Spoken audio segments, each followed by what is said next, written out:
The year is 278 after conquest. Storm winds howl across Shipbreaker Bay as a great lord's ship battles mountainous waves beneath lightning-torn skies. On the battlements of Storm's End, two young brothers watch in horror as their parents' vessel is swallowed whole by the merciless sea. The 16-year-old heir clutches his younger brother's shoulder, both knowing their world has just shattered forever. But this tragedy is merely the latest chapter in a bloodline that has defied gods, conquered kingdoms, and reshaped the very foundations of Westeros itself. For the Baratheons carry within their veins the fury of ancient storm kings who once ruled these lands as sovereigns, the cunning of a bastard brother who claimed a crown through marriage and war, and the unbreakable will of those who built castles that even divine wrath could not destroy. Tonight we witness how a single act of love between a mortal man and a goddess daughter sparked a dynasty that would endure for millennia. How Storm Kings wielded lightning itself as their weapon. How Aegon the Conqueror's mysterious bastard brother transformed from landless warrior to lord of the ancient seat that had never fallen. How civil wars, rebellions, and betrayals only strengthened the storm-born fury that pulses through Baratheon blood. We will see a laughing lord defy kings and live to tell the tale. A friendship forged in war that would doom a dynasty when that friend ascended the Iron Throne and madness consumed his mind. Most crucially, we will witness how a young man's love for a wolf maiden would ignite the greatest rebellion Westeros had ever known, transforming a grieving lord into the king who would rule 7 kingdoms with a warhammer in his fist. From the impossible love story of Durran Godsgrief to Robert Baratheon's crown, this is the complete saga of a house whose words ring eternal. Ours is the fury. Hey everyone. Tonight we embark on the complete Baratheon saga, from the legendary Storm Kings who ruled as sovereigns for thousands of years to Robert's hammer claiming the Iron Throne, the greatest rise to power story in all of Westeros, filled with divine romance, impossible castles, and the fury that conquered kingdoms. So before you get comfortable, take a moment to like the video and subscribe, but only if you genuinely enjoy what I do here. And let me know in the comments where you're tuning in from and what time it is for you. It's always fascinating to see who's joining us from around the world. Now dim the lights, maybe turn on a fan for that soft background hum. Get into your blanket and let's ease into tonight's journey together. In the dawn of the world, when magic flowed freely through the veins of Westeros and gods walked among mortals, there lived a man whose love would defy the very heavens themselves.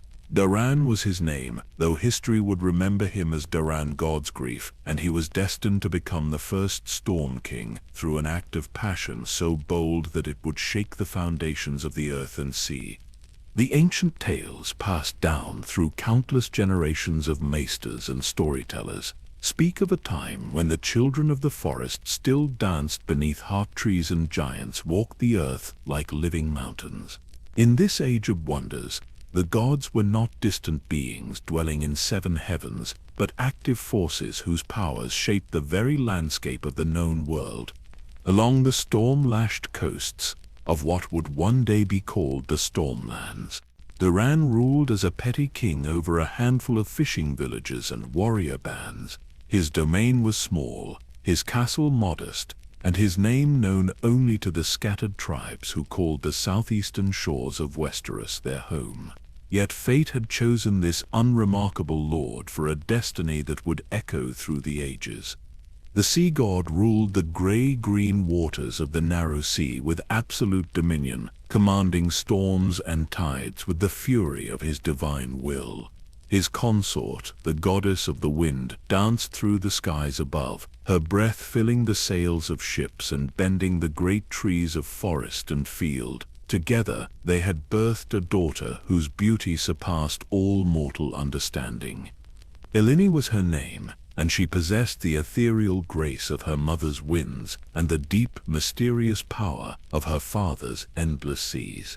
Her hair flowed like sea foam caught in a summer breeze. Her eyes held the shifting colors of storm clouds, pregnant with lightning, and her voice carried the music of waves breaking against ancient shores. When Durran first beheld Elene dancing above the waves during a great tempest, her form wreathed in mist and starlight, he felt his heart seized by a love so powerful that all rational thought fled his mind. She was divinity made manifest, beauty beyond human comprehension, and in that moment of first sight, the mortal lord knew that he would possess her or die in the attempt. The courtship that followed became the stuff of legend. Night after night, Durran would stand upon the highest tower of his modest castle, calling out across the waters to the goddess daughter who commanded his every waking thought. His words of love carried on the salt wind reached Elene's ears, and slowly, gradually, her divine heart began to soften toward this mortal who dared speak of love to one so far above his station. Their secret meetings took place in hidden grottos, where sea met shore, in moonlit clearings where her mother's winds whispered ancient secrets, and upon the wave-lashed rocks where her father's power crashed with eternal rhythm. Elene found herself drawn to Durran's mortal passion, his fierce determination, and the way his love burned with an intensity that even her divine nature could not ignore. But their love was forbidden, a violation of the natural order that separated mortal from divine. When word of their romance reached the ears of her godly parents, their rage shook the very pillars of heaven.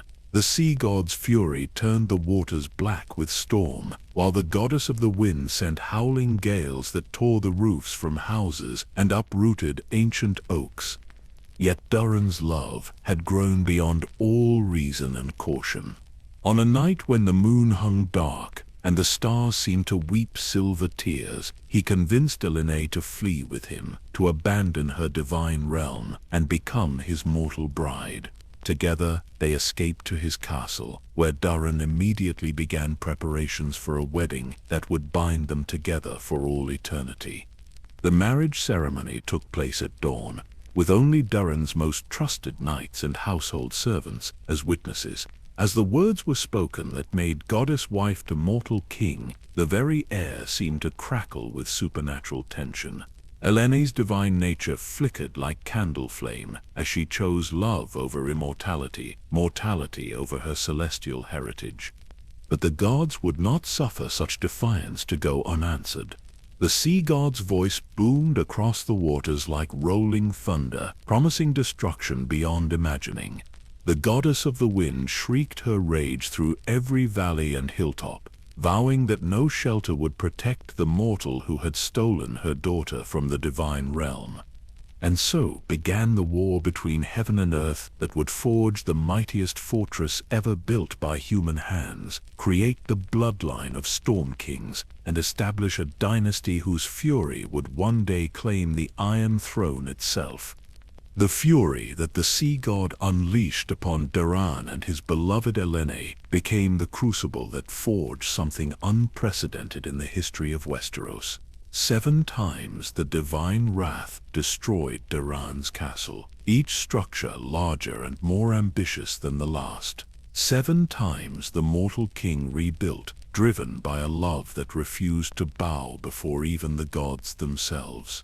When the 8th castle rose, something had changed in its very foundations. This fortress would not fall. Storm's End, as it came to be known, stood as a testament to human will triumphing over divine fury. Its massive walls, built from stones so perfectly fitted that no mortar was needed, seemed to drink in the storm winds and transform them into strength. The castle's architecture defied every known principle of engineering, with curved walls that turned the mightiest hurricane into nothing more than a gentle breeze within its courtyards.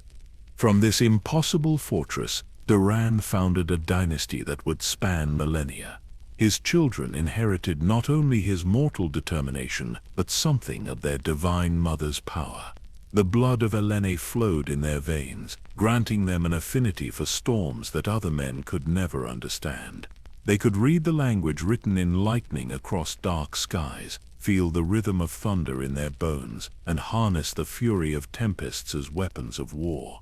The early Storm Kings expanded their domain through conquest and diplomacy, but their methods were uniquely their own. Where other kings relied solely on steel and fire, the Durrandons commanded the very weather itself. Enemy armies found their camps flooded by sudden downpours that seemed to target only their forces. Ships sailing against Storm King interests discovered their vessels caught in impossible storms that appeared from cloudless skies. King Baldric the Cunning, ruling some 3 centuries after Durran's death, proved that the divine heritage had not weakened with time.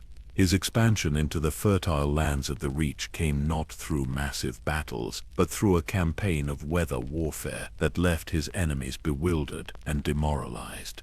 Baldric would appear before enemy castles during the clearest summer days, raise his ancient storm crown toward the sky, and summon clouds that would unleash their fury with surgical precision. The chronicles tell us that Baldric's armies never fought in the rain, while their opponents seemed cursed to face every battle in conditions that turned fields to mud and bowstrings to useless string. His conquests stretched the Storm King domain from the waters of Shipbreaker Bay to the banks of the Manda, creating an empire that rivaled any in Westeros for size and certainly exceeded all others in the sheer impossibility of its existence. But the Durran gift came with a price that grew more apparent with each generation. The storm blood that granted such power also brought with it an emotional intensity that could destroy as readily as it could create. Storm Kings were known for their passionate natures, their inability to accept defeat, and their tendency toward decisions that seemed mad to outside observers but carried a terrible logic all their own. King Arlan III embodied both the glory and the danger of this heritage when he launched his famous campaigns against the Reach. Unlike his ancestor Baldric, Arlan chose direct confrontation over subtle weather manipulation. His armies swept across the disputed lands like living hurricanes, leaving devastation in their wake that took generations to heal. The Gardener Kings of Highgarden found themselves facing not just human enemies but forces of nature given human form and purpose.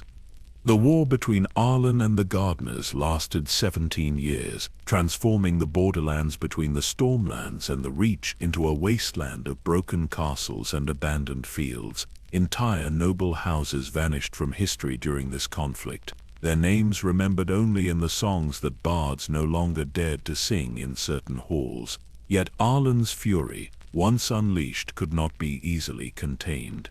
The Storm King's obsession with total victory nearly destroyed his own kingdom.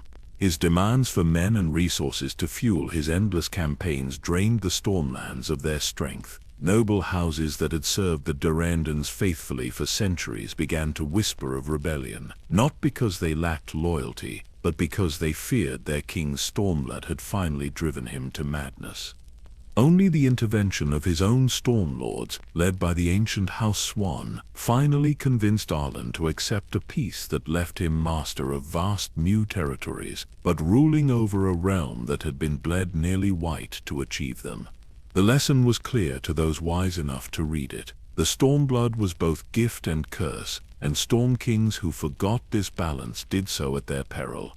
Yet, for all their internal struggles, the Durrandons created something unique in Westeros.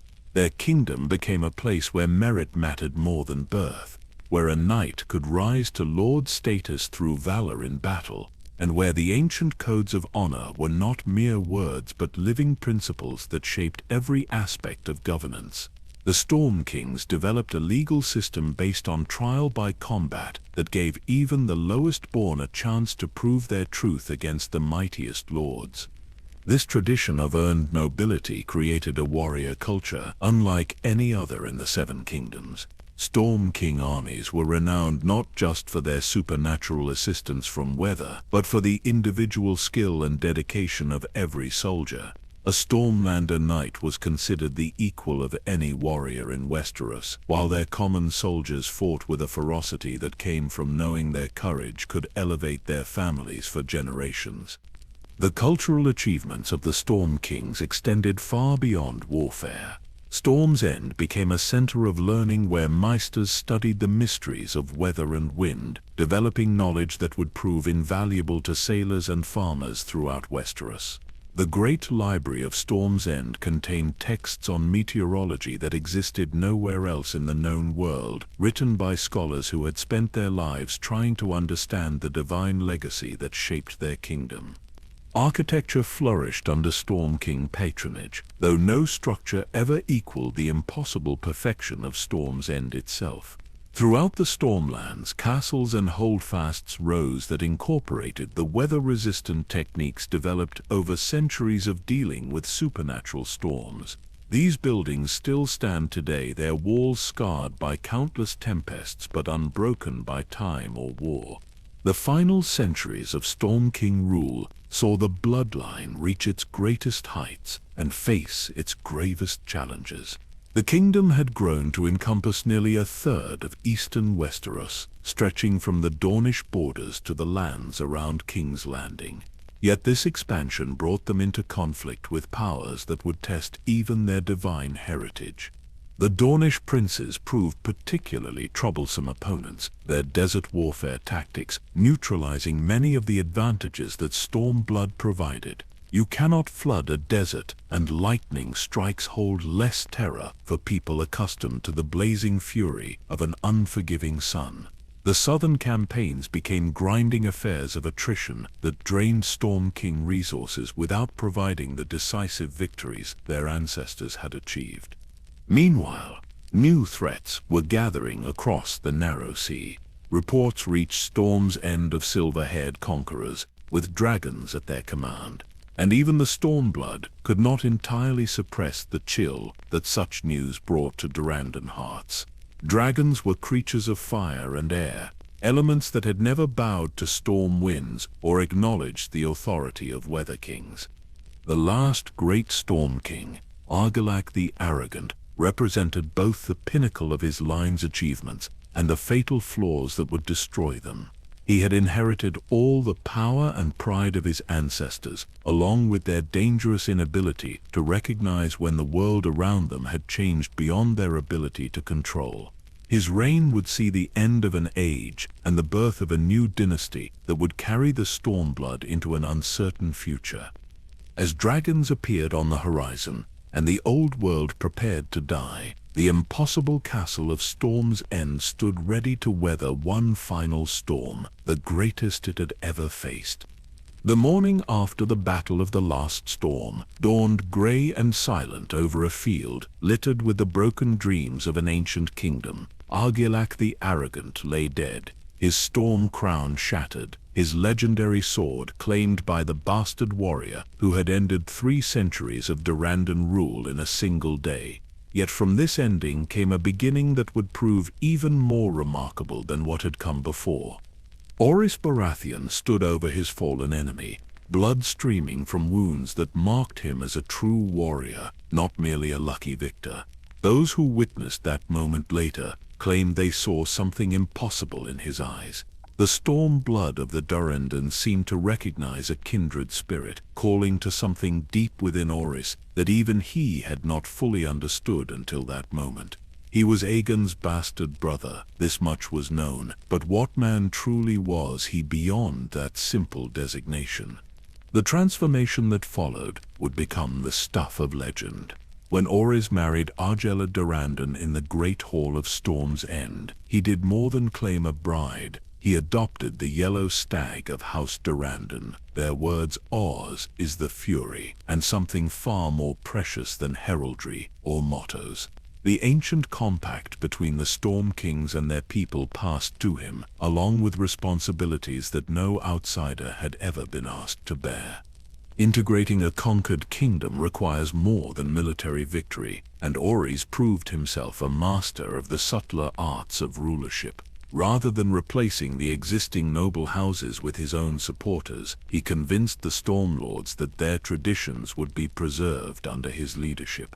The great houses that had served the Durrandons for centuries found themselves bound to a new master who understood the unique nature of their homeland better than they had dared hope. The challenge was immense. These were men whose grandfathers had commanded storms, whose family histories stretched back to the Age of Heroes, whose very identity was tied to the idea of independence that the Storm Kings had represented. Yet Orys managed what few conquerors ever achieve. He transformed former enemies into genuine allies through a combination of respect for their customs, strategic marriages, and his own undeniable competence as a leader. The Stormlords discovered that their new Baratheon master possessed an intuitive understanding of weather patterns that rivaled their ancient knowledge. During his first year as Lord of Storm's End, Orys accurately predicted a hurricane that would have devastated the coastal settlements. His warning saved thousands of lives and earned him a reputation for wisdom that even the most skeptical nobles could not deny. But Orys faced challenges that went far beyond winning the loyalty of proud lords.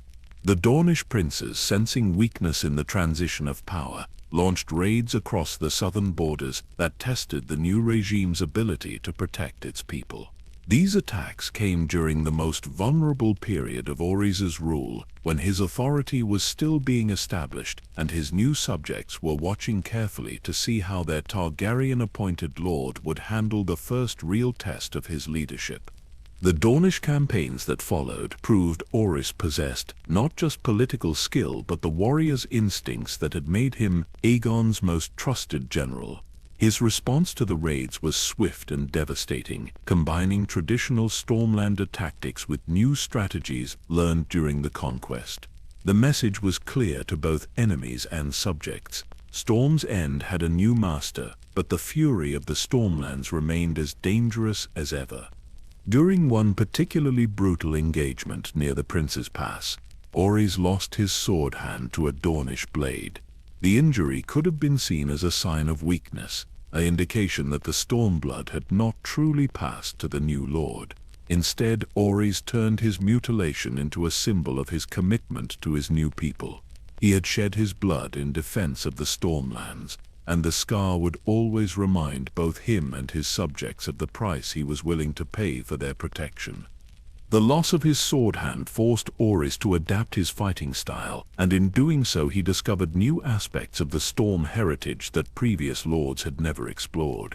Unable to rely on traditional swordwork, he learned to read the movements of wind and weather with such precision that he could predict an enemy's actions before they fully formed in their own minds.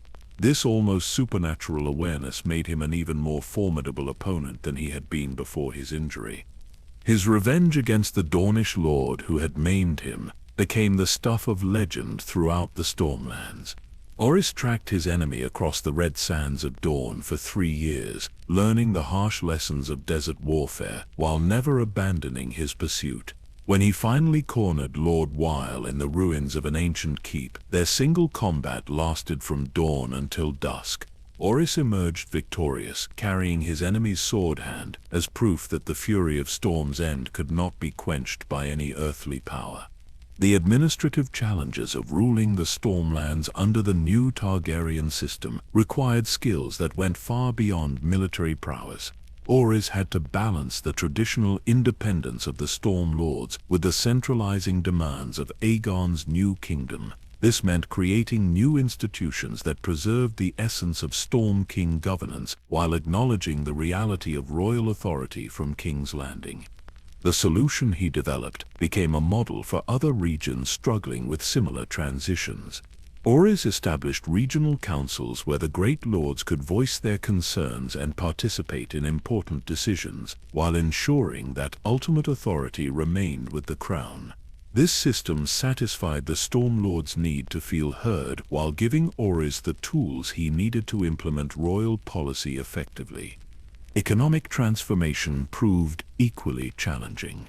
The Stormlands had thrived under the Storm Kings through a combination of agriculture, fishing, and the tribute extracted from conquered territories.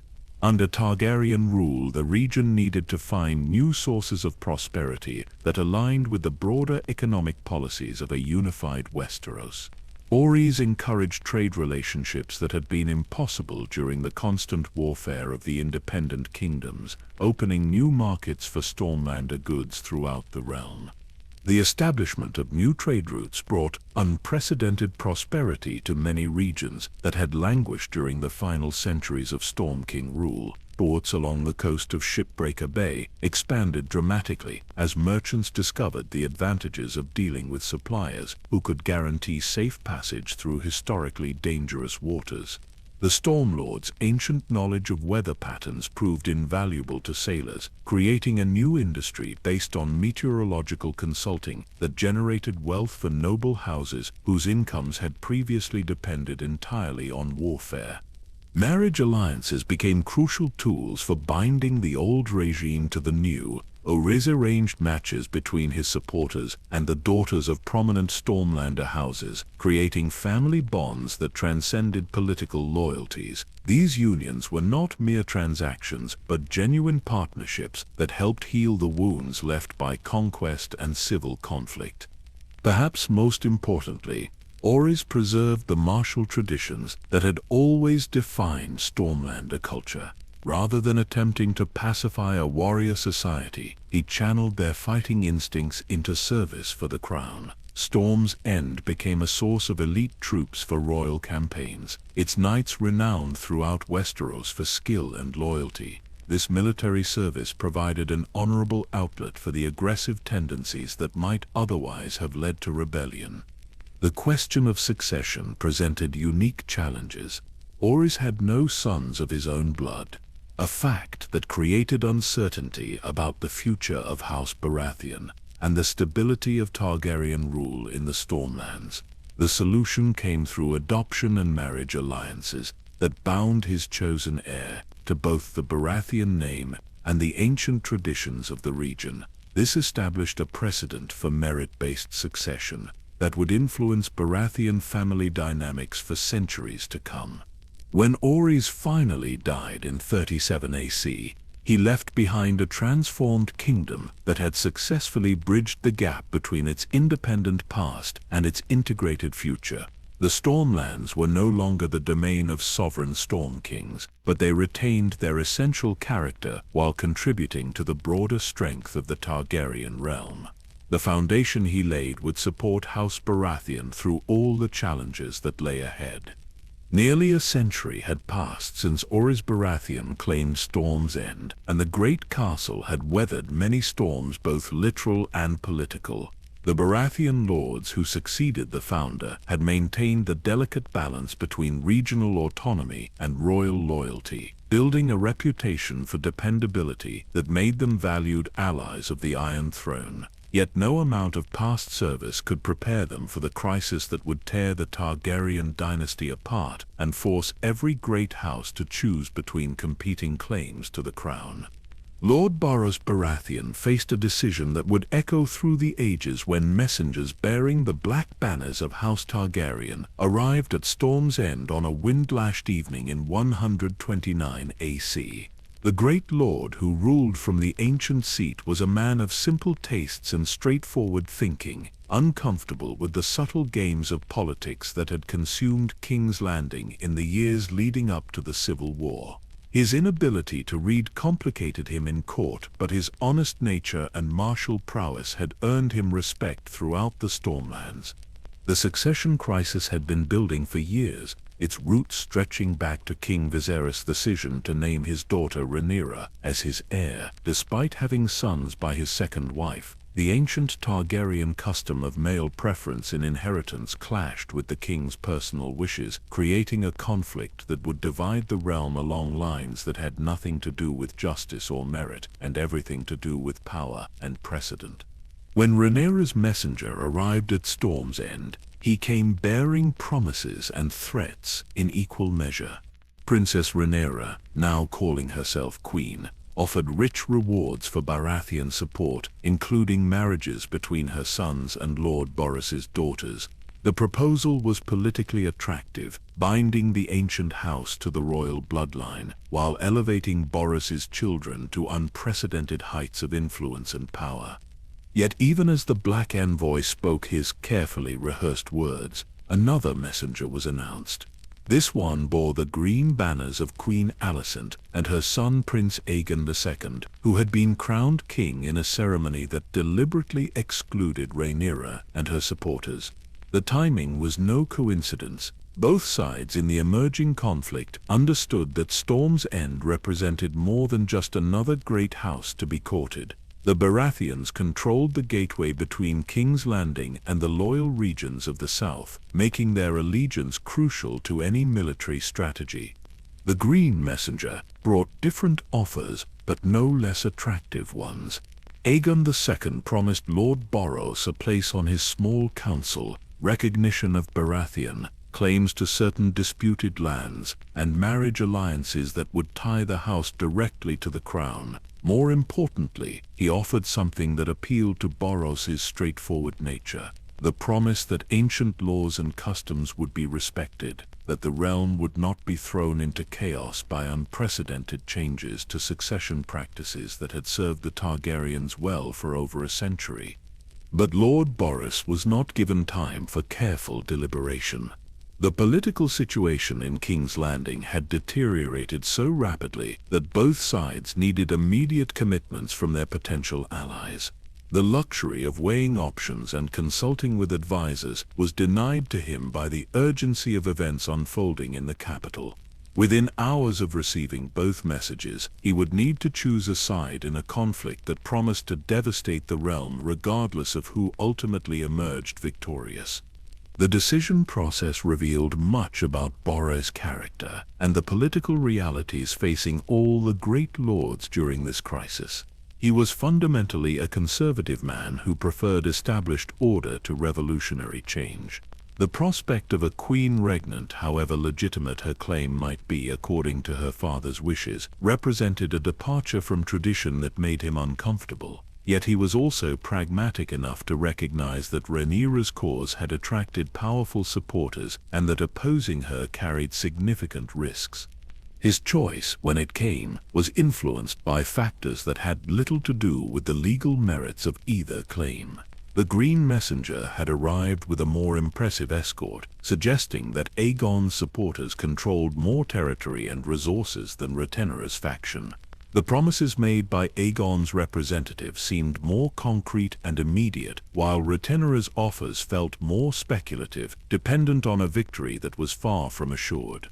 Most importantly, Lord Borros had personal reasons for favoring the Green cause.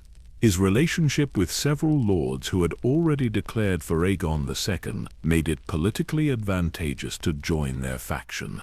The web of marriages, debts, and mutual obligations that bound the great houses together often mattered more in these decisions than abstract principles of justice or legitimacy. When Borros announced his decision to support Aegon II, he did so with the full knowledge that he was committing his house to a war that could destroy everything his ancestors had built.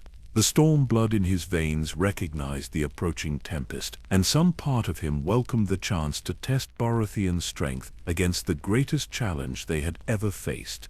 The consequences of his choice became apparent almost immediately. Rhaenyra's supporters, led by her husband Prince Daemon, began planning military operations that would punish the great houses that had rejected their queen's authority. The Stormlands, with their strategic location and formidable defenses, became a primary target for black forces seeking to secure the southern approaches to King's Landing. Yet it was not armies that brought the war home to Storm's End, but dragons. The great beasts that had conquered Westeros under Aegon, they now turned their fury against each other, and the skies above the ancient castle became a battleground for creatures of legend. The sight of dragons fighting dragon above the towers, where storm kings had once commanded the weather itself, seemed to herald the end of an age, the death of certainties that had guided the realm for generations. The most tragic consequence of Lord Borros's decision came when Prince Lucerys Velaryon, son of Princess Rhaenyra, arrived at Storm's End as an envoy seeking to change the Baratheon lord's mind.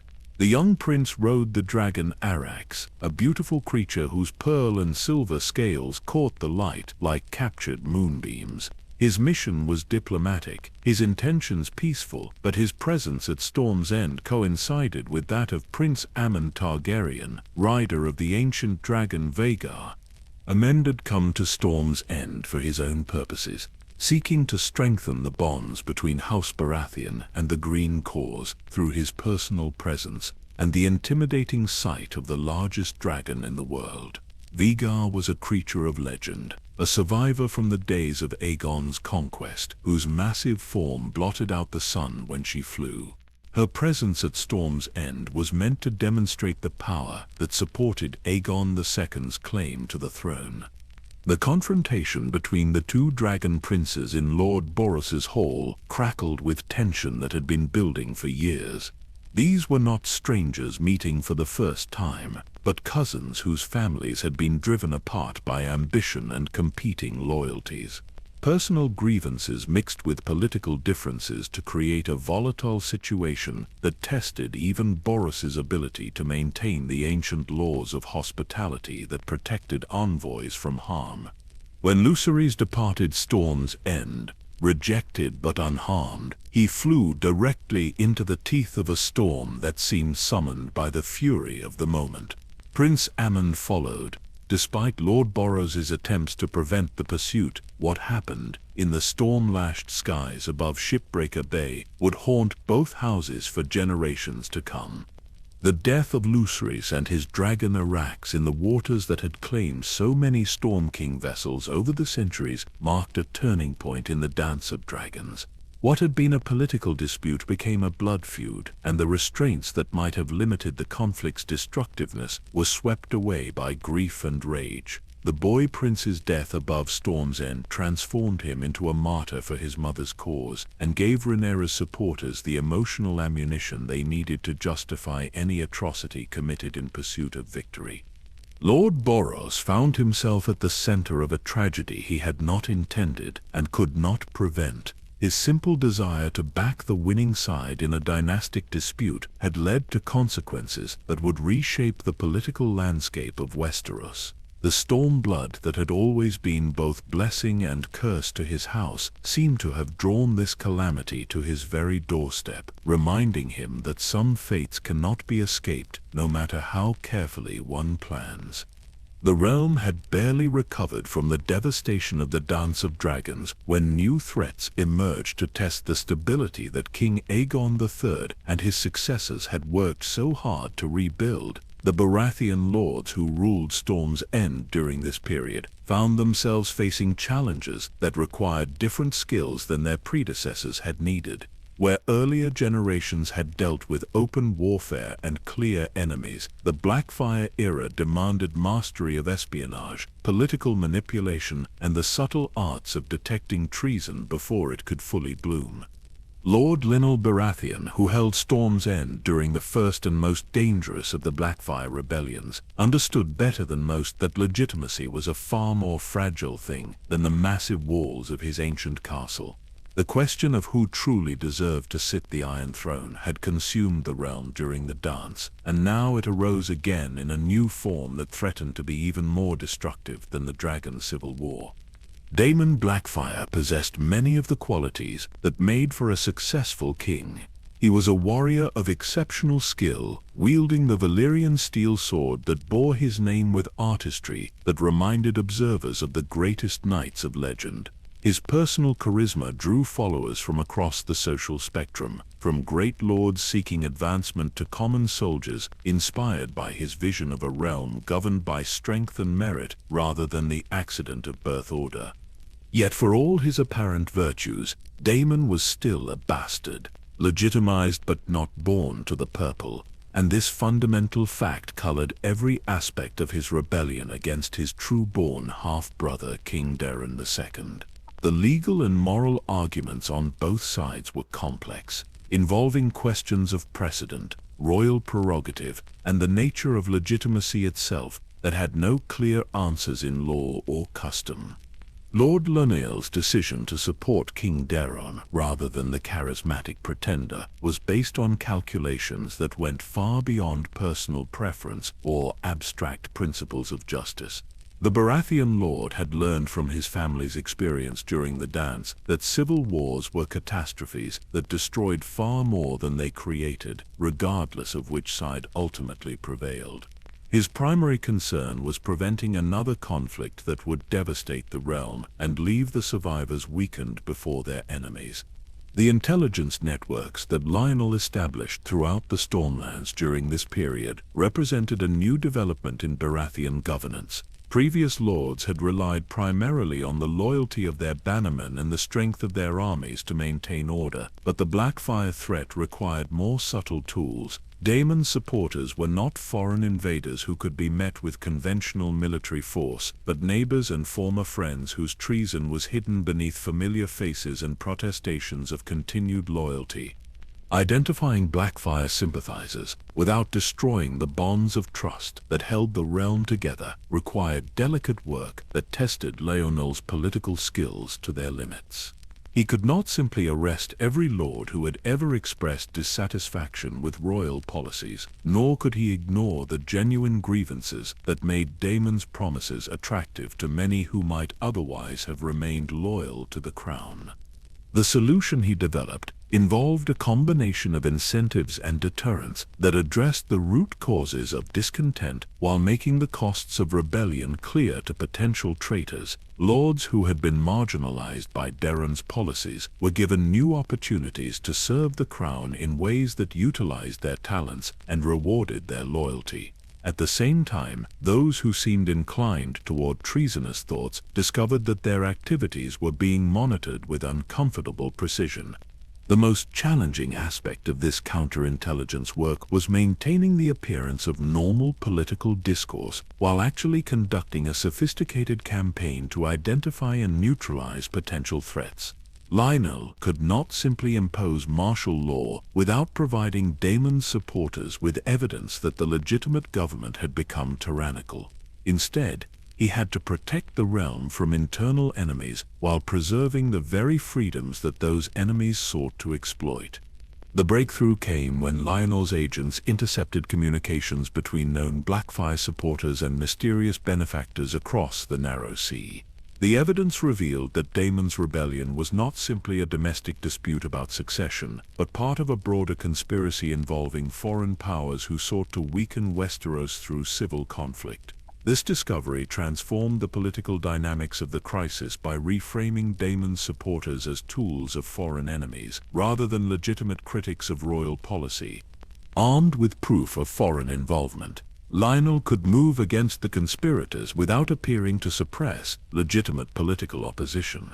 The arrests that followed were carefully targeted, focusing on those who had accepted foreign gold rather than those who had simply expressed support for Daemon's claim.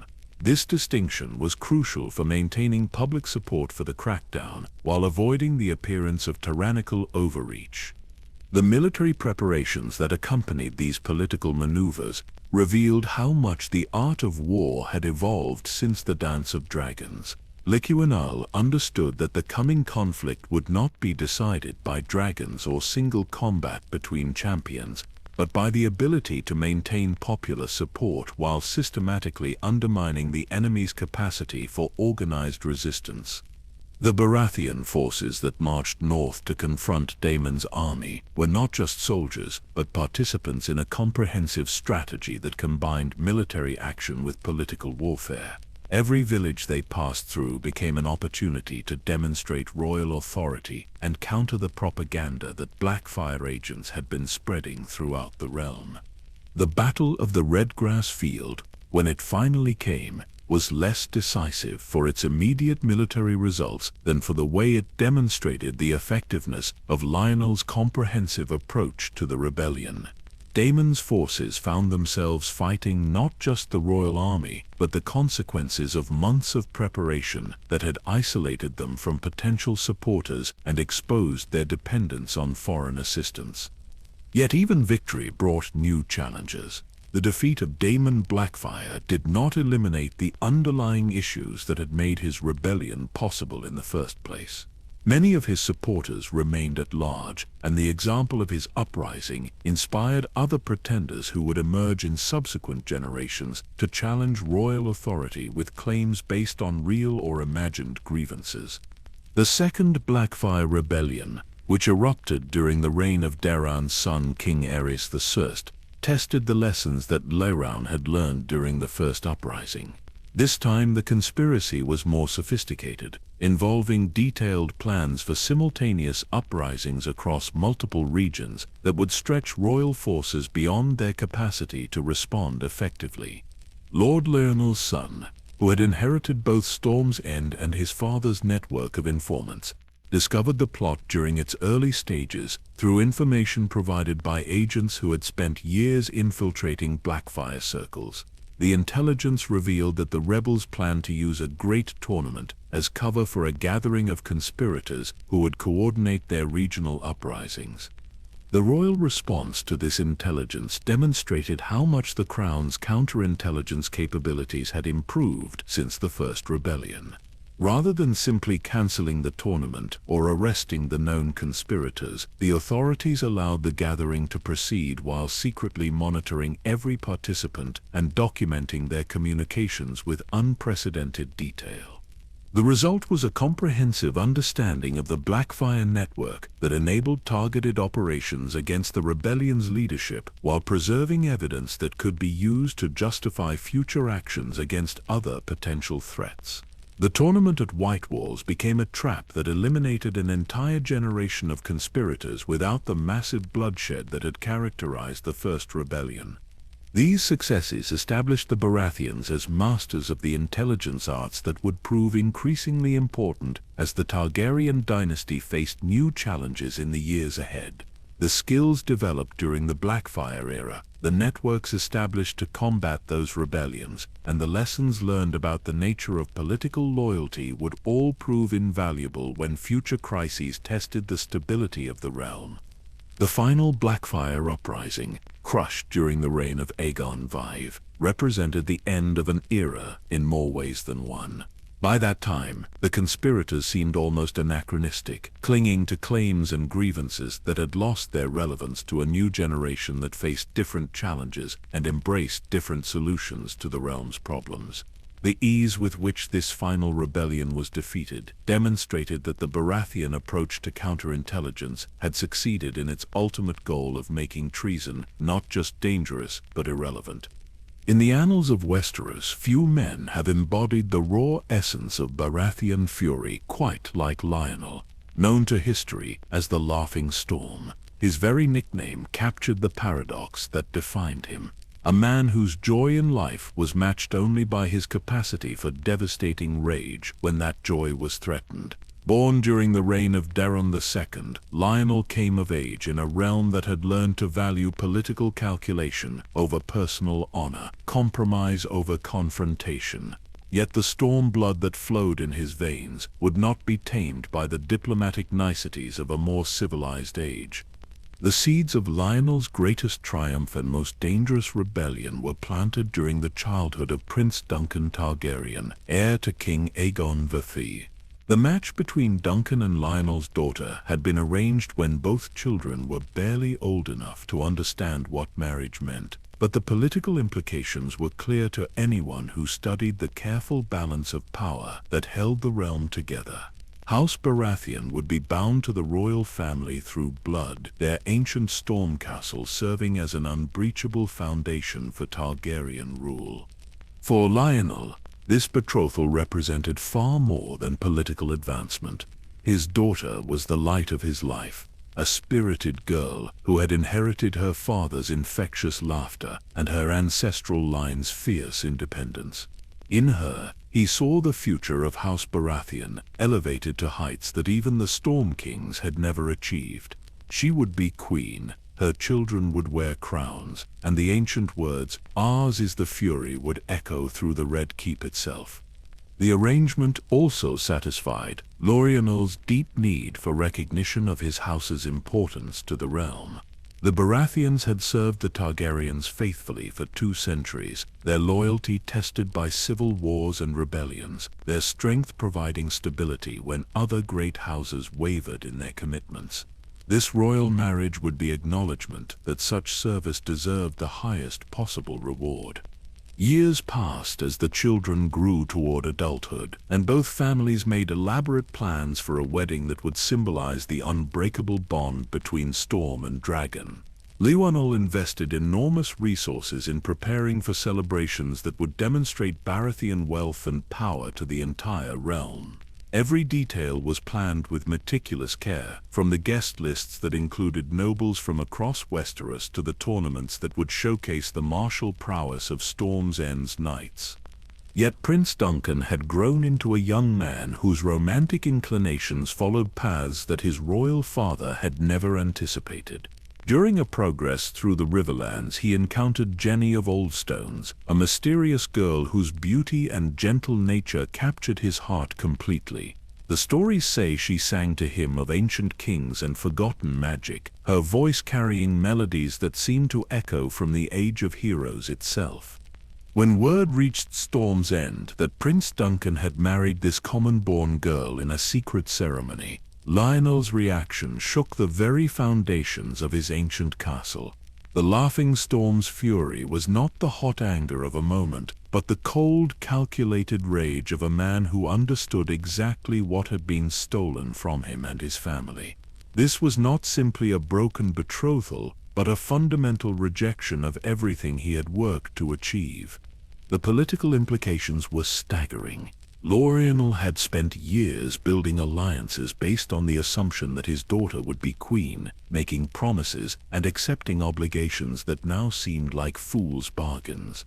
His enemies throughout the realm would interpret Duncan's rejection as evidence that the Baratheons had fallen from royal favor, encouraging challenges to his authority that had been dormant while his star appeared to be rising. More personally devastating was the humiliation inflicted upon his beloved daughter, who had spent her entire life preparing to fulfill a destiny that had been casually discarded by a prince who valued his personal happiness over political necessity. The songs and stories that had celebrated her future queenship now became cruel mockeries, reminders of promises broken and dreams destroyed. When King Aegon V summoned Lionel to court to discuss compensation for the broken betrothal, the Lord of Storm's End made a decision that would define the remainder of his life. Rather than accepting whatever consolation prizes the crown might offer, he chose to respond with the full fury that his house's words proclaimed. His declaration of independence from Targaryen rule sent shockwaves throughout Westeros that reverberated far beyond the borders of the Stormlands. The proclamation that Lionel issued from the Great Hall of Storm's End was a masterpiece of controlled fury, outlining his grievances against the crown, while carefully avoiding language that could be interpreted as treasonous. He did not question Aegon's right to rule or declare himself a rival king, but rather announced that House Baratheon was withdrawing from all obligations to a royal family that had proven itself unworthy of Stormlander loyalty. This careful distinction was crucial to Lionel's strategy. By framing his rebellion as a response to personal dishonor rather than political ambition, he hoped to avoid the fate that had befallen previous rebels whose challenges to royal authority had been met with overwhelming force. He sought recognition of his legitimate grievances rather than conquest of the Iron Throne, restoration of honor rather than revolution. The response from King's Landing revealed Aegon V's political wisdom and understanding of the delicate situation his son's romantic choices had created. Rather than immediately dispatching armies to crush the rebellion, the king opened negotiations aimed at finding a solution that would satisfy Lionel's honor while preserving royal authority. This approach acknowledged that the Baratheon lord had genuine cause for complaint, while making clear that armed defiance of the crown could not be tolerated indefinitely. The negotiations that followed became a careful dance of pride and pragmatism, with both sides seeking face-saving compromises that would allow them to step back from a confrontation that neither truly wanted. Lionel's demands were straightforward but difficult to satisfy within the existing political framework. He wanted acknowledgement of the wrong done to his family, compensation for the resources he had expended preparing for a royal wedding, and guarantees that future agreements with the crown would be honored. King Aegon's position was equally complex. He could not appear to reward rebellion, even justified rebellion, without encouraging other lords to believe that defiance would be met with concessions rather than punishment. Yet he also recognized that Legionelle's grievances were legitimate and that crushing a faithful vassal for responding to dishonor would send dangerous messages about royal reliability. The breakthrough came when both sides realized that the solution lay not in the specific terms of any agreement but in the manner of its implementation. Lionel needed public recognition that his honor had been restored, while Aegon needed evidence that royal authority remained intact. The ceremony that eventually ended the rebellion satisfied both requirements through careful choreography that allowed each party to claim victory. When Lionel Baratheon knelt before King Aegon IV in the throne room of the Red Keep, he did so not as a defeated rebel seeking mercy, but as a great lord whose honor had been acknowledged and whose service had been recognized as valuable to the realm. The words spoken during this ceremony became part of the political language used to resolve similar disputes for generations, establishing precedents that balanced the competing demands of personal honor and royal authority. The aftermath of the Laughing Storm's rebellion demonstrated its success in achieving goals that traditional military victory could never have accomplished. Lionel returned to Storm's End with his reputation enhanced rather than damaged, his position as one of the realm's most powerful lords actually strengthened by his willingness to defend his family's honor against royal indifference. The lesson that emerged from this crisis would influence Baratheon political strategy for decades to come. Sometimes the most effective way to serve the crown was to remind it that service could not be taken for granted, that loyalty was a relationship requiring mutual respect rather than simple obedience. The Laughing Storm had proven that even kings needed to consider the consequences of breaking faith with those who provided the foundation of their power. Yet perhaps the most lasting impact of Lionel's rebellion was its demonstration that the storm blood flowing through Baratheon veins retained its ancient power, even in an age that preferred negotiation to confrontation. When honor demanded action, when family required protection, when justice seemed distant, the fury of House Baratheon could still shake the very foundations of the realm. This lesson would prove crucial when a later generation faced challenges that would test their loyalty to limits that even the Laughing Storm had never imagined. The decades following the Laughing Storm's successful defiance marked a remarkable transformation in both the political landscape of Westeros and the fortunes of House Baratheon, where previous generations had known constant warfare, shifting alliances, and the ever-present threat of rebellion. The mid-3rd century after Aegon's conquest brought unprecedented stability and prosperity to the realm. It was during this golden age that Steffon Baratheon emerged as one of the most respected lords in the Seven Kingdoms, a man whose character would shape not only his own legacy, but the destiny of his famous sons. The realm that Steffon inherited was vastly different from the one his ancestors had known. The last echoes of Blackfyre Rebellion had faded into memory. The administrative reforms of successive Targaryen kings had created efficient governance structures, and trade networks established during the Long Peace had brought wealth to regions that had previously known only subsistence agriculture.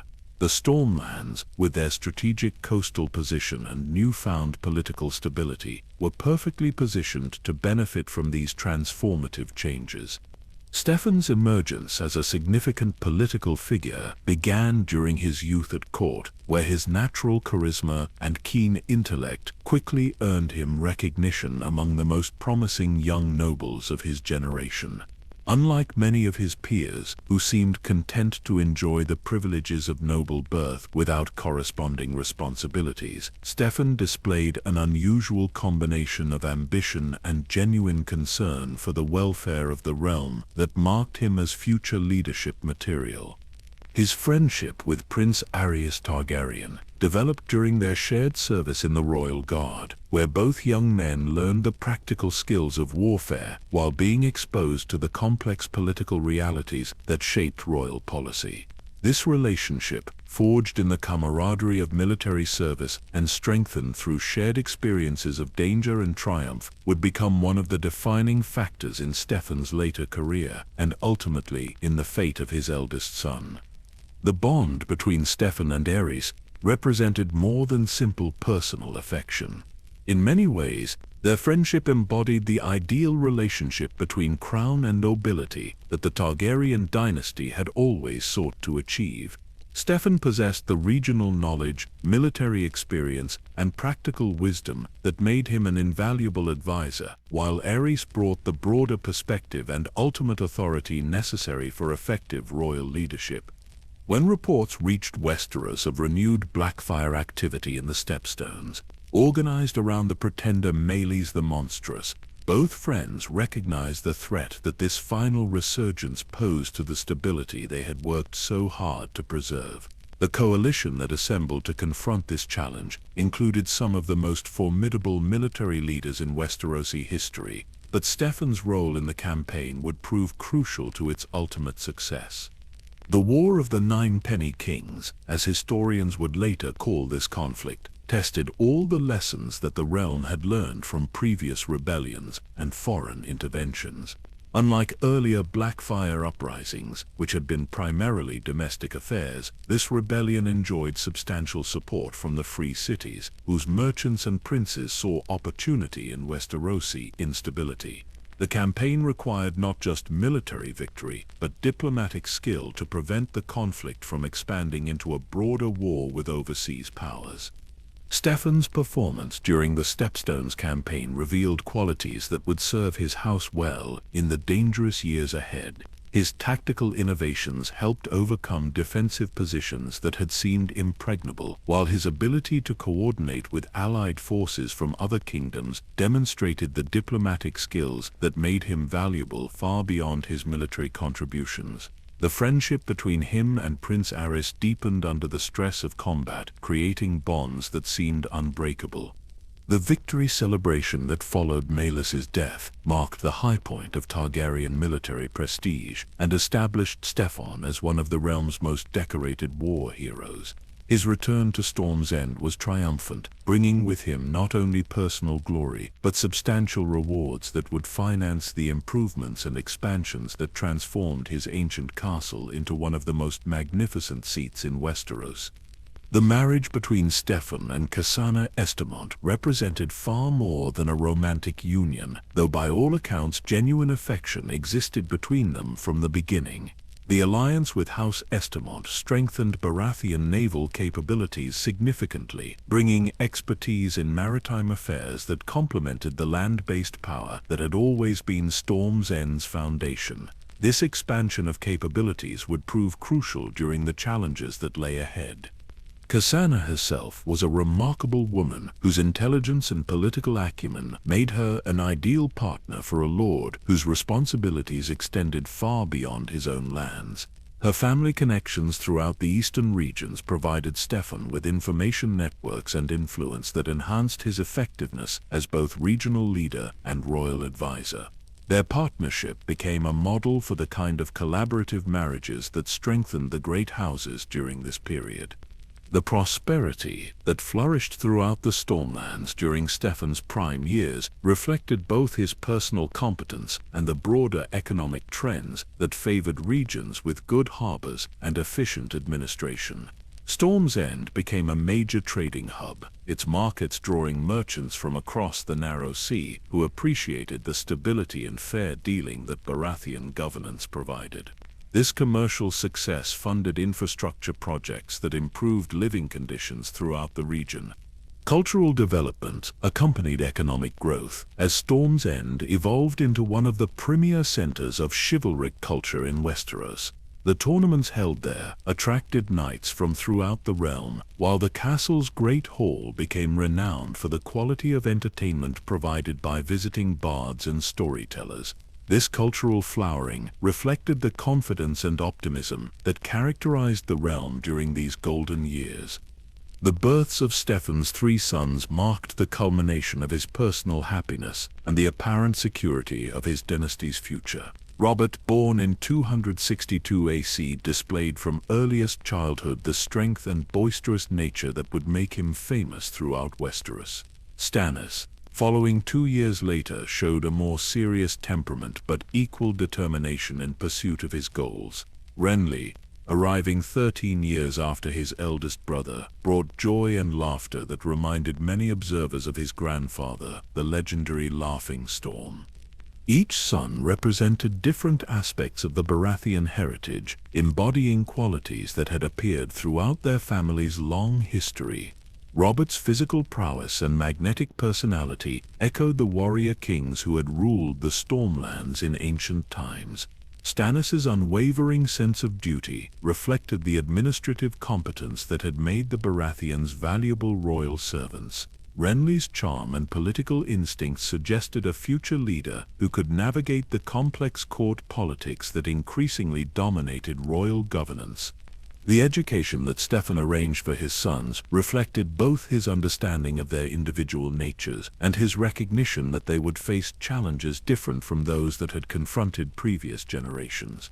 Robert and Stannis were fostered in the Vale under Jon Arryn's guidance, an arrangement that would provide them with the martial training and political education necessary for great lords, while exposing them to different perspectives on governance and honor.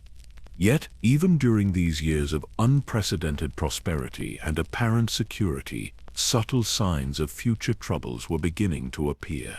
Prince Aerys's personality had started showing disturbing changes that troubled those who knew him well. The easy friendship and shared confidence that had characterized his relationship with Stefan became more complicated as royal responsibilities and personal pressures took their toll on the future king's mental stability. The death of King Aegon V in the tragedy at Summerhall cast a shadow over the realm that marked the beginning of the end for the Golden Age. The new king, Jaehaerys II, proved competent but uninspiring, lacking the personal magnetism that had made his predecessors effective leaders. More troubling was the growing evidence that his heir, Prince Aerys, was developing the erratic behavior patterns that had plagued certain branches of the Targaryen bloodline. Stefan's position during this transitional period was both privileged and perilous. His friendship with the heir apparent provided access to power and influence, but it also bound his family's fate to that of a man whose stability seemed increasingly questionable. The political calculations that had seemed straightforward during the years of prosperity became far more complex as new uncertainties emerged about the realm's future direction. The final years of this golden age were marked by growing tensions that would ultimately explode into the conflicts that destroyed the Targaryen dynasty. Yet for those who lived through these transformative decades, the memory of prosperity and friendship would remain as evidence that cooperation between crown and nobility could produce remarkable achievements when guided by mutual respect and shared commitment to the realm's welfare. The mission that would claim Stefan Baratheon's life began with the highest of honors and the most delicate of diplomatic challenges. King Aerys II, now ruling in his own right, but already showing disturbing signs of the madness that would eventually consume him, faced a crisis that threatened the very foundation of Targaryen rule. His son and heir, Prince Rhaegar, remained unmarried, despite having reached an age where political necessity demanded a bride who could provide heirs to secure the dynasty's future. The problem was not lack of suitable candidates, for the great houses of Westeros could offer daughters of impeccable bloodline and appropriate accomplishments. Rather, the challenge lay in Prince Rhaegar's own mysterious nature and his apparent lack of interest in the political marriages that had traditionally bound the Iron Throne to its most powerful subjects. The melancholy prince seemed more concerned with ancient prophecies and forgotten lore than with the practical necessities of dynastic succession. King Aerys's paranoia, already beginning to manifest in subtle ways that troubled his closest advisors, had led him to mistrust the motives of the great houses whose daughters might otherwise have been obvious choices for royal marriage. He feared that such an alliance would give ambitious lords too much influence over the throne, creating power centers that could threaten royal authority. Yet foreign brides carried their own risks, potentially binding Westeros to overseas conflicts or dynastic disputes that could destabilize the realm. The solution that emerged from months of careful deliberation reflected both Aerys's growing eccentricity and his continued trust in the friend who had stood beside him through triumph and adversity. Steffon Baratheon would travel to the Free Cities, particularly Volantis with its ancient Valyrian bloodlines, seeking a bride who could satisfy the king's requirements for purity of blood, while avoiding the political complications that a domestic marriage might create. For Steffon, this mission represented both the pinnacle of royal trust and a dangerous gamble with his family's future. Success would cement his position as the king's most valued advisor and potentially elevate House Baratheon to unprecedented heights of influence. Failure might not only disappoint his volatile friend, but could also be interpreted as evidence that the Baratheons were unworthy of the confidence that had been placed in them. The preparation for this journey required months of careful planning and delicate diplomacy. Steffon needed to approach the proud merchant princes of Volantis without appearing desperate, to evaluate potential brides without revealing the specific nature of his mission, and to negotiate marriage terms that would satisfy both Targaryen requirements and the expectations of ancient families who considered themselves equals of any Westerosi royalty. Cassana's decision to accompany her husband on this crucial mission reflected both her understanding of its importance and her recognition that success would require the kind of subtle social maneuvering at which she excelled. Her presence would provide legitimacy to their inquiries about potential brides, while offering the feminine perspective that might prove crucial in evaluating candidates who would need to navigate the complex social dynamics of the Westerosi court. The couple's departure from Storm's End was marked by ceremonies that reflected the significance of their mission and the hopes riding on its success. Their sons, ranging from young adult to child, understood that their parents were undertaking a journey that could reshape their family's destiny. Robert, now a young man of 16, whose physical prowess and magnetic personality had already made him famous throughout the Stormlands, took pride in his father's selection for such an important task. Stannis, 14, and already displaying the serious nature that would characterize his entire life, worried about the practical implications of their parents' absence and the responsibilities that might fall to him if circumstances required mature judgment beyond his years. Young Renly, barely a year old, was too young to understand the significance of events unfolding around him, but his very existence represented the future of House Baratheon and the continuation of bloodlines that stretched back to the Age of Heroes. The journey to Volantis proceeded without major incident, though Steffon's letters back to Storm's End revealed the challenges he faced in a city where ancient pride competed with commercial pragmatism in every negotiation. The descendants of old Valyria who ruled the Black Walls considered themselves inheritors of the greatest civilization the world had ever known, making them reluctant to acknowledge the superiority of any foreign power, even one that commanded dragons. Yet Steffon's diplomatic skills, honed through years of royal service and regional governance, eventually opened doors that had initially seemed closed to Westerosi influence. His reputation as a war hero and his obvious intelligence impressed even the proudest Valentin nobles, while Cassana's grace and wit won allies among the women whose opinions would ultimately prove crucial in any marriage negotiations. The delicate process of evaluating potential brides required extraordinary tact, as Steffon needed to learn enough about each candidate to assess her suitability for Prince Rhaegar without revealing information that could be used against Westerosi interests. The mission was further complicated by the need to maintain absolute secrecy about its true purpose, as news of the prince's unmarried status could be interpreted as a sign of weakness by enemies of the realm. After months of careful investigation and subtle negotiation, Steffon finally identified several candidates who seemed to meet King Aerys's exacting requirements. These young women possessed the Valyrian features that the king valued, came from families whose loyalty could be purchased or earned, and had received educations that would prepare them for life in the complex world of Westerosi court politics. The journey home began with optimism and anticipation that the mission would be judged successful by the increasingly erratic king. Stefan's detailed reports described candidates who could satisfy both political necessity and personal preference, women who might provide Prince Rhaegar with the companionship he needed while giving the realm the heirs it required. Success in this delicate mission would validate the trust that Aerys had placed in his oldest friend. Yet, the gods had other plans for House Baratheon, and the waters of Shipbreaker Bay, that had claimed so many vessels over the centuries, prepared to extract another tribute from the family that had defied divine wrath since the days of Durran Godsgrief.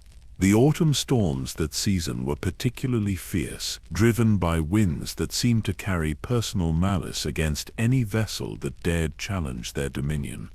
As their ship approached the familiar waters near Storm's End, Stefan and Cassana must have felt the satisfaction of a difficult mission accomplished, and the anticipation of reunion with sons they had not seen for months. The ancient castle rising from its clifftop perch represented not just home, but vindication of their efforts, and confirmation that House Baratheon remained among the most trusted servants of the Iron Throne.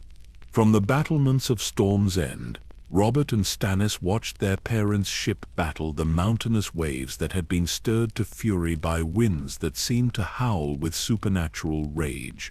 The brothers could see the vessel struggling against forces that dwarfed human engineering, each wave threatening to dash the ship against the rocks that had given Shipbreaker Bay its ominous name.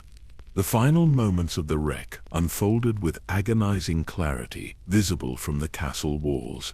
The ship, battered beyond its capacity to endure, broke apart in sight of safety, its passengers swallowed by waters that had never shown mercy to those who challenged their dominion.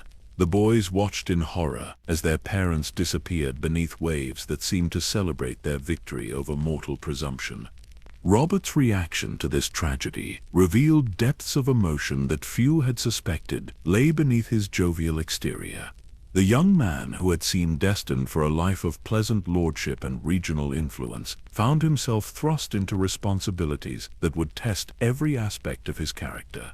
At 16, he became Lord of Storm's End, inheritor of ancient traditions and modern expectations that would shape his response to the challenges ahead. Stannis, witnessing the destruction of his family's happiness while still a boy, absorbed lessons about the fragility of human plans and the cruel indifference of fate that would influence his worldview for the remainder of his life. The sense of duty that had always characterized his nature deepened into an almost religious commitment to honor and justice, as if rigid adherence to principle could somehow protect against the random catastrophes that had claimed his parents. The tragedy at Shipbreaker Bay marked the end of House Baratheon's golden age and the beginning of a new chapter that would ultimately lead to the Iron Throne itself. Yet in that moment of loss, as two young brothers mourned parents who had died in service to a king whose madness would soon threaten the realm, the future seemed dark with uncertainty and heavy with the weight of responsibilities that neither felt prepared to bear. The young Lord of Storm's End, who emerged from the tragedy at Shipbreaker Bay, bore little resemblance to the carefree youth who had watched his parents depart months earlier. Robert Baratheon, at 20, commanded respect, not just through his inherited titles, but through the sheer force of his personality and the legendary strength that had already made him famous throughout Westeros. Standing nearly 7 feet tall, with shoulders broad enough to bear the weight of ancient traditions, he possessed the kind of physical presence that made strong men step aside and proud lords reconsider their positions. Yet for all his imposing stature and growing reputation as a warrior without equal, Robert remained at heart a young man whose capacity for joy seemed limitless. His laughter could fill the great hall of Storm's End with warmth that made even the most serious visitors forget their troubles, while his appetite for life in all its forms had become the stuff of legend among those who knew him well. Women found him irresistible not just for his obvious physical attractions, but for the genuine pleasure he took in their company and the infectious enthusiasm he brought to every encounter. The political landscape that Robert inherited along with his lordship was far more complex than the relatively stable realm his father had known. King Aerys II's descent into madness had accelerated dramatically following Stephen's death, as if the loss of his oldest friend had removed the last anchor connecting him to sanity. The paranoid delusions that had once manifested only in private now shaped royal policy, creating an atmosphere of fear and uncertainty that permeated the highest levels of government. Prince Rhaegar had grown into a man whose mystery seemed to deepen rather than resolve with age. The Silver Prince possessed all the physical beauty and intellectual brilliance that characterized the best of Targaryen bloodline, yet his obsession with ancient prophecies and forgotten lore created distance between him and the practical concerns of governance. His harp playing could move listeners to tears with its haunting melodies, but his political instincts seemed curiously underdeveloped for someone destined to rule the Seven Kingdoms. The relationship between Robert and his foster father Jon Arryn had deepened during the years following his parents' death, providing the young lord with guidance that proved invaluable as he navigated the complex world of great house politics. Lord Arryn's wisdom and experience offered stability that helped Robert mature into his responsibilities while preserving the essential vitality that made him such a compelling figure to friend and foe alike. More importantly, Robert's time in the Vale had cemented his friendship with Ned Stark, the quiet northerner whose sense of honor and loyalty provided perfect complement to the Baratheon lord's more exuberant nature. The bond between them transcended simple political alliance, creating a partnership based on genuine affection and mutual respect that would prove crucial during the challenges ahead. It was during this period of personal growth and political education that Robert first encountered Lyanna Stark, Ned's sister, whose wild beauty and fierce independence captured his imagination in ways that no woman ever had before. She possessed the kind of spirit that reminded observers of the legendary queens of old, women who had shaped kingdoms through force of personality rather than simple political maneuvering. Her dark hair and gray eyes spoke of northern mysteries, while her skill with horses suggested a freedom that transcended the usual constraints placed upon noble ladies. The attraction between Robert and Lyanna seemed inevitable to those who observed them together, representing as it did the perfect union of complementary strengths and shared values. His boisterous masculinity found its match in her quiet confidence, while her need for someone who could appreciate her unconventional nature met his desire for a woman whose spirit equaled his own. Their betrothal, arranged through negotiations between their families, appeared to promise a marriage that would satisfy both political necessity and personal happiness. Yet the realm that celebrated this promising alliance was already being reshaped by forces that neither Robert nor Lyanna fully understood. Prince Rhaegar's obsession with prophecy had led him to conclusions about his personal destiny that would drive him to actions no rational analysis could have predicted. The ancient Targaryen texts spoke of a prince who would be born amidst salt and smoke, whose song would be one of ice and fire, whose offspring would stand against the darkness that threatened to consume the world. The tourney at Harrenhal in 281 AC provided the stage for events that would ultimately destroy the Targaryen dynasty and elevate House Baratheon to the Iron Throne. This gathering, ostensibly organized to celebrate the realm's prosperity and showcase the martial prowess of its greatest knights, actually served as cover for political maneuvering that had been building for years among those who questioned King Aerys' fitness to rule. Robert's participation in the tournament reflected both his growing reputation as a warrior and his natural love of competition and spectacle. His victories in the melee demonstrated the devastating effectiveness of his warhammer, a weapon perfectly suited to his enormous strength and aggressive fighting style. The sight of the young Stormlord demolishing opponents with apparent ease sent ripples of excitement through crowds who appreciated displays of raw power applied with surgical precision. Prince Rhaegar's unexpected victory in the jousting competition surprised many observers who had not fully appreciated his martial abilities, but his actions following the final tilt shocked the entire assembly and set in motion the chain of events that would doom his house. When the Silver Prince rode past his own wife to place the crown of winter roses in Lyanna Stark's lap, he violated every protocol of chivalric behavior while making a public statement whose implications extended far beyond romantic gesture. The political ramifications of Rhaegar's choice reverberated through every level of Westerosi society. His public slight to Princess Elia of Dorne insulted not just his wife, but her entire house and their extensive network of allies throughout the realm. His apparent infatuation with Lyanna Stark challenged the betrothal arrangements that bound two of the most powerful houses in Westeros, while suggesting that the heir to the Iron Throne considered himself above the customs that governed lesser mortals. For Robert, witnessing the woman he loved being honored by another man represented more than simple jealousy or wounded pride. The storm blood flowing in his veins recognized a challenge to everything he held sacred, while his understanding of political realities made clear that Rhaegar's gesture threatened not just personal happiness, but the stability of alliances that had taken years to construct.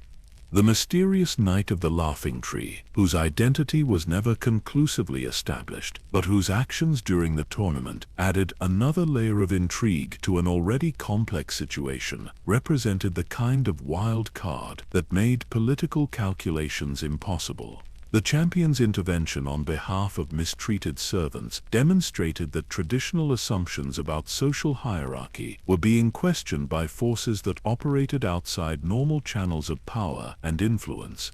The months that followed Harrenhal saw a gradual deterioration of the delicate balance that had maintained peace among the great houses.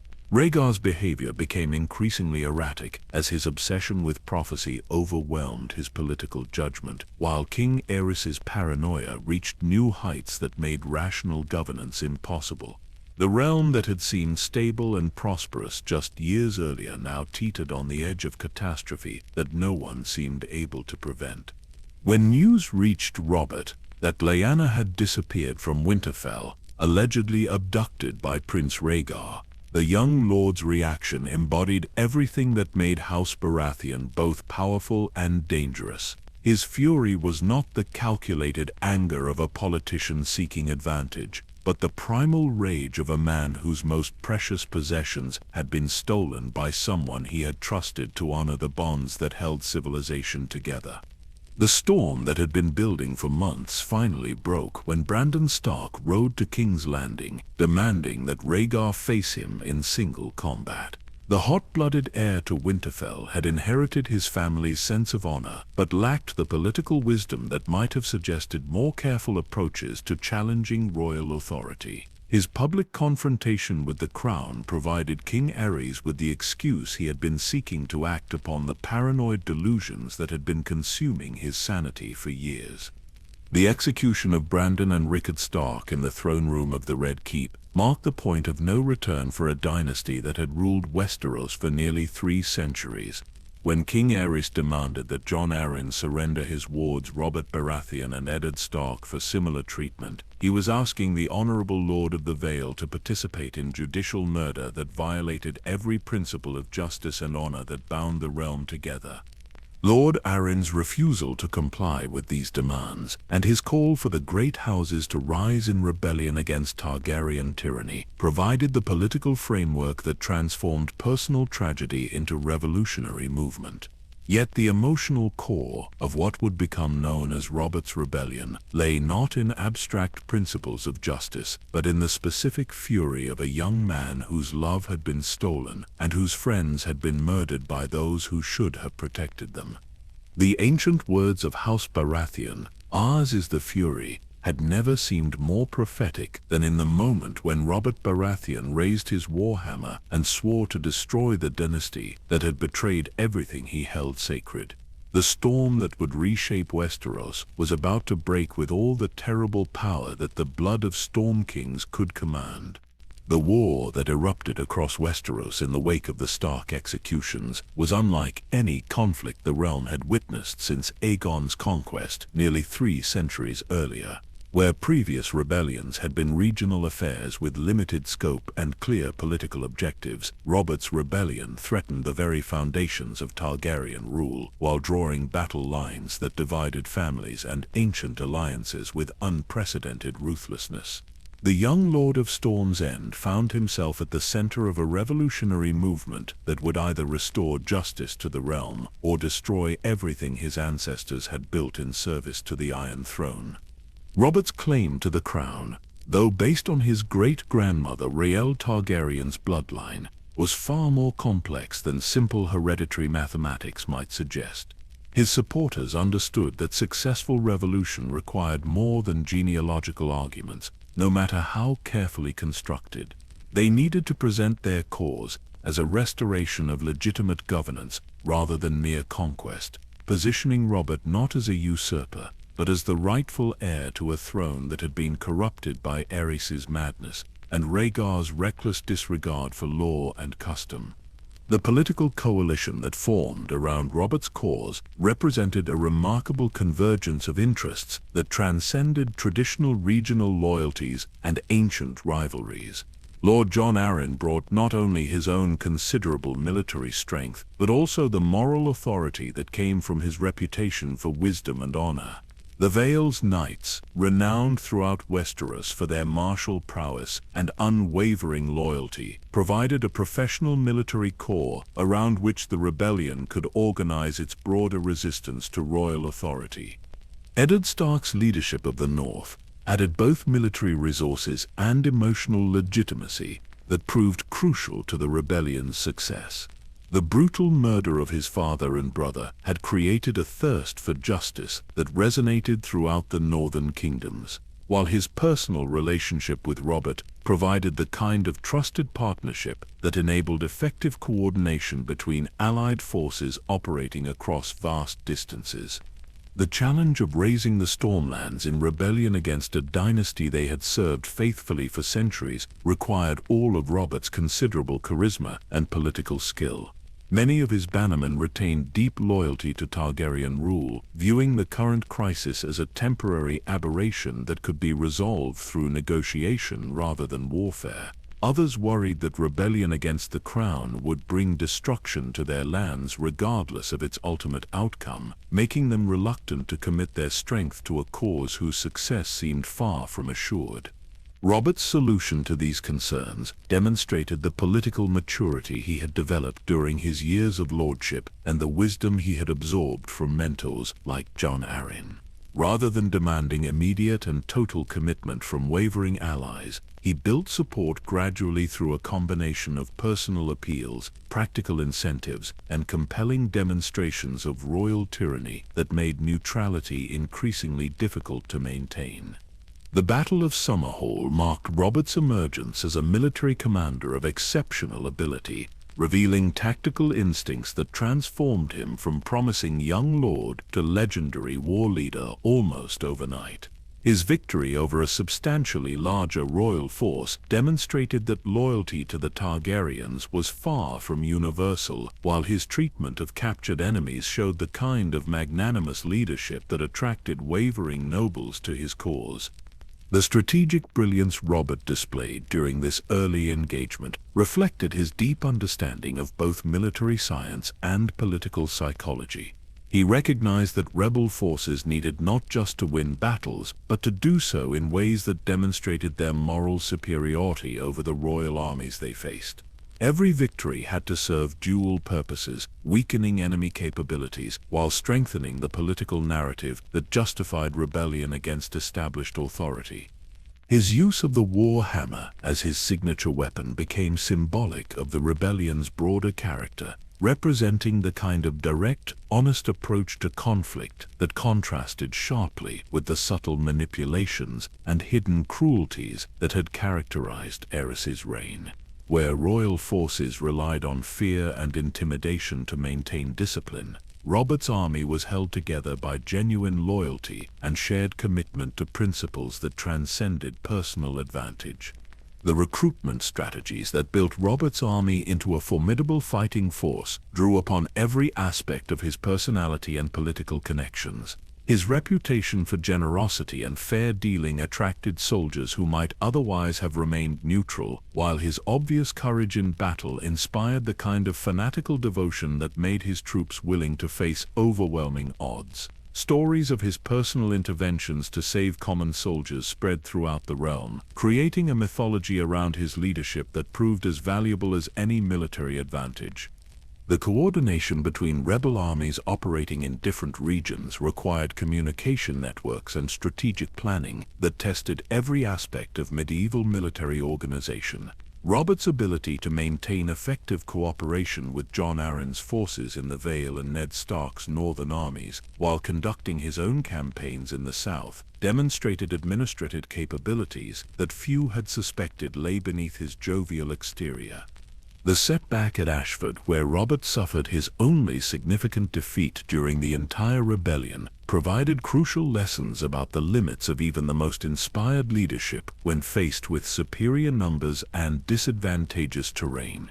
His decision to retreat rather than risk the destruction of his army showed strategic wisdom that preserved rebel capabilities for future engagements while maintaining morale despite tactical failure. The pursuit that followed Ashford tested every aspect of Robert's military genius as royal forces sought to capitalize on their victory by destroying the rebellion's primary army before it could escape to friendly territory. The running battles that characterized this phase of the campaign showcased Robert's ability to maintain unit cohesion under extreme pressure while inflicting casualties that offset the strategic advantages his enemies had gained. His eventual escape from this dangerous situation demonstrated both personal courage and tactical flexibility that enhanced his reputation among supporters while frustrating royal commanders who had believed they were close to ending the rebellion through a single decisive engagement. The political impact of his survival proved as important as the military consequences, showing that rebel forces possessed the resilience necessary for long-term resistance to royal authority. The Battle of the Bells at Stony Sept represented the rebellion's most crucial test, as Robert found himself trapped in a town surrounded by royal forces that seemed capable of ending his career through sheer weight of numbers. The intervention of allied armies that arrived just in time to prevent disaster showcased the effectiveness of rebel coordination, while demonstrating that the political coalition supporting Robert's cause had developed genuine operational capabilities. John Connington's failure to capitalize on his apparent advantages during this engagement marked a turning point in royal fortunes, as competent military leadership proved insufficient to overcome the fundamental political weaknesses that plagued Arrys's cause. The Hand's subsequent dismissal demonstrated the king's inability to distinguish between personal loyalty and military effectiveness, further weakening royal capabilities at a crucial moment. The convergence of all rebel armies as they marched toward their final confrontation with royal forces created momentum that seemed to sweep away all obstacles in its path. The political calculations that had once favored the established dynasty were being overwhelmed by the emotional power of a cause that promised justice and renewal to a realm that had grown weary of arbitrary rule and cruel caprice. When Prince Rhaegar finally took the field at the head of a royal army, his presence transformed the conflict from a rebellion against royal misgovernment into a personal confrontation between competing visions of leadership and honor. The Silver Prince's reputation for military prowess and romantic idealism created expectations that this final battle would determine not just political control, but the fundamental character of Westerosi civilization. The Battle of the Trident unfolded with all the drama and heroism that the realm's chroniclers would spend generations trying to capture in word and song. Robert's single combat with Rhaegar in the ford that would forever bear the prince's name represented more than individual rivalry, embodying the clash between ancient privilege and revolutionary justice that had driven the entire conflict. The moment when Robert's warhammer shattered Rhaegar's chestplate and sent the Silver Prince's life's blood flowing into the waters of the Trident marked the effective end of Targaryen rule, though the political consequences would take time to fully manifest. The sight of the Dragon Prince's body being carried from the field created a psychological shock that rippled through royal forces and convinced even the most loyal Targaryen supporters that their cause was doomed. The sack of King's Landing by Tywin Lannister's forces, while strategically necessary for consolidating rebel victory, created moral complications that would haunt Robert's reign for years to come. The brutal deaths of Prince Rhaegar's wife and children, however politically convenient they might have been, represented the kind of atrocity that stained the rebellion's moral authority and created grievances that would eventually return to threaten the new dynasty's stability. Yet when Robert Baratheon finally sat upon the Iron Throne in the Great Hall of the Red Keep, few could dispute that his victory represented more than simple conquest. The storm that had begun with a young man's fury over personal loss had swept away a dynasty that had forgotten its obligations to the realm it claimed to serve, replacing it with leadership that promised a return to the principles of justice and honor that had once made Westeros great. The morning sun that rose over King's Landing on the day of Robert Baratheon's coronation illuminated a realm transformed by revolution, yet already turning toward the patient work of reconstruction. The great sept that witnessed his crowning echoed with voices raised in celebration, but beneath the pageantry lay the profound recognition that an age had ended and another had begun. The young warrior who knelt to receive the crown of Aegon the Conqueror carried within himself the storm-born fury of ancient kings and the practical wisdom needed to govern 7 kingdoms that had been torn apart by war. Robert's first acts as king revealed the character that would define his reign and establish the foundations for a new dynasty. His pardons for former enemies demonstrated the magnanimity that distinguished great rulers from mere conquerors, while his rewards for loyal supporters showed appreciation for service without abandoning the principle that merit should guide royal favor. The balance he struck between justice and mercy set the tone for a government that sought to heal the wounds of civil war rather than perpetuate the cycle of vengeance that had driven so many previous conflicts. The marriage alliance with House Lannister, sealed through his union with Cersei, represented both pragmatic statecraft and the personal compromises that kingship demanded. The golden-haired beauty who became his queen brought not only her family's vast wealth, but also their military strength and political connections throughout the western regions. Yet those who knew Robert well understood that this marriage of convenience could never fully replace the love he had lost when Lyanna Stark died in the Tower of Joy. The distribution of rewards to his brothers reflected both gratitude for their loyalty and the political necessities of consolidating Baratheon rule throughout the realm. Stannis' appointment as Lord of Dragonstone acknowledged his military contributions while placing him in position to guard against any future Targaryen threats from across the Narrow Sea.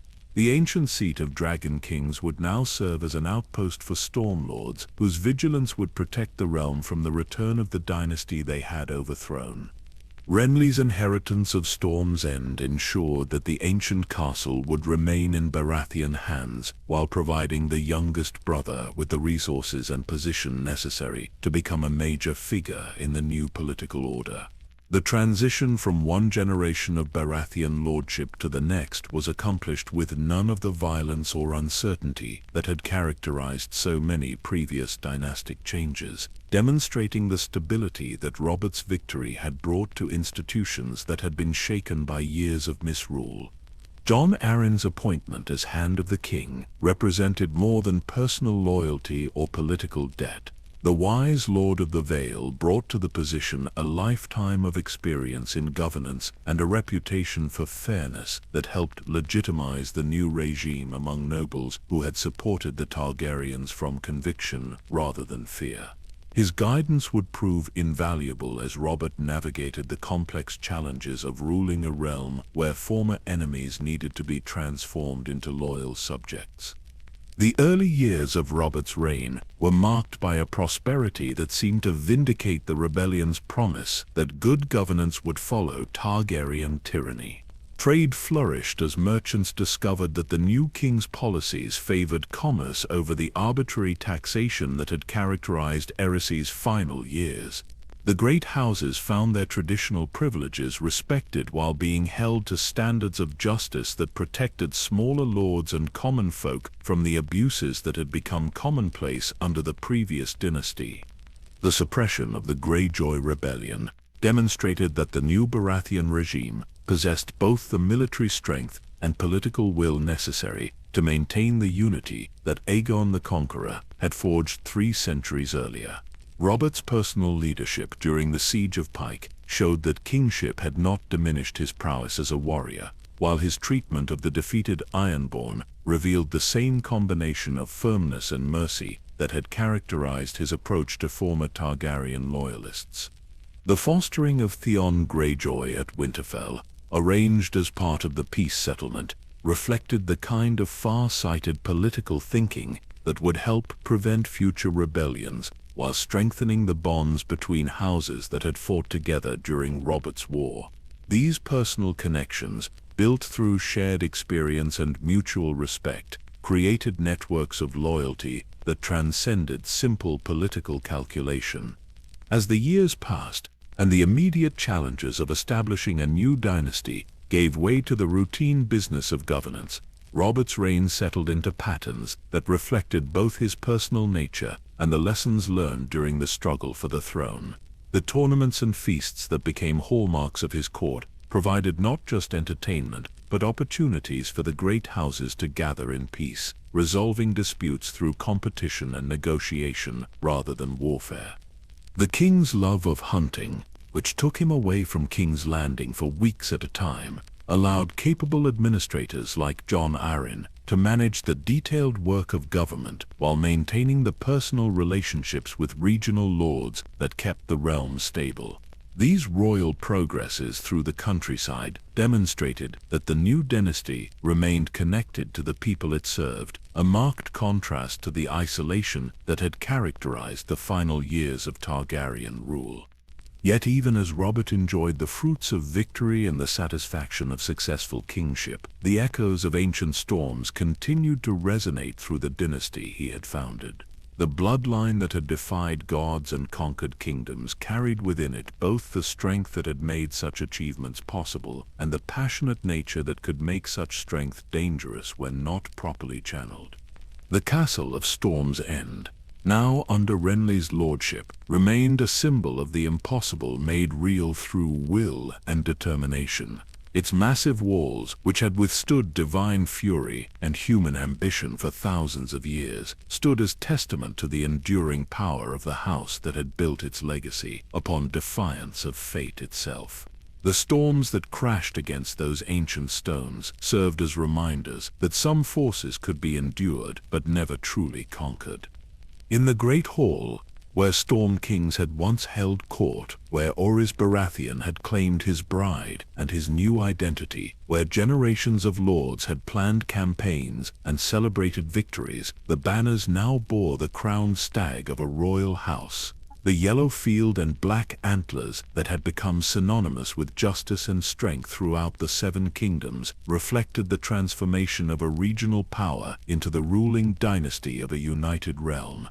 The words "Ours is the Fury" had found their ultimate expression in Robert's hammer striking down the Dragon Prince at the Trident, but their deeper meaning encompassed far more than simple military victory. They spoke to the relentless determination that had carried Durran Godsgrief through 7 failed attempts to build his impossible castle, the stubborn loyalty that had made the Baratheons valuable servants of 6 Targaryen kings, and the righteous anger that had finally driven them to claim the very throne they had protected for so long. As night fell over the 7 kingdoms on the anniversary of Robert's coronation, the realm slept in peace under the protection of Stormlords who had learned to channel their fury into justice. The ancient compact between ruler and ruled, broken by Arya's madness and restored by Robert's victory, provided the foundation for prosperity that extended from the Wall to Dorne, from the Iron Islands to the Vale of Arryn. The legacy of House Baratheon, written in lightning across the stormy skies of history, had reached its destined culmination in the crown that rested on Robert's brow. From the impossible love of a mortal man for a goddess daughter to the equally impossible victory of a grieving youth over the mightiest dynasty in Westeros, their story embodied the truth that some achievements require not just strength and skill, but the kind of elemental fury that could move mountains and topple kingdoms. In the quiet hours before dawn, when the wind whispered through the towers of Storm's End, and the waves crashed eternal against the rocks below, the castle stood as it always had, ready to weather whatever storms the future might bring. The blood of the storm ran true in Baratheon veins, carrying forward the strength of ancient kings and the wisdom earned through centuries of service, triumph, and loss. The crown had been won, the dynasty secured, and the realm made whole again under the rule of those whose fury had always served justice. In the end, perhaps that was legacy enough for any house, even one born from the defiance of gods themselves.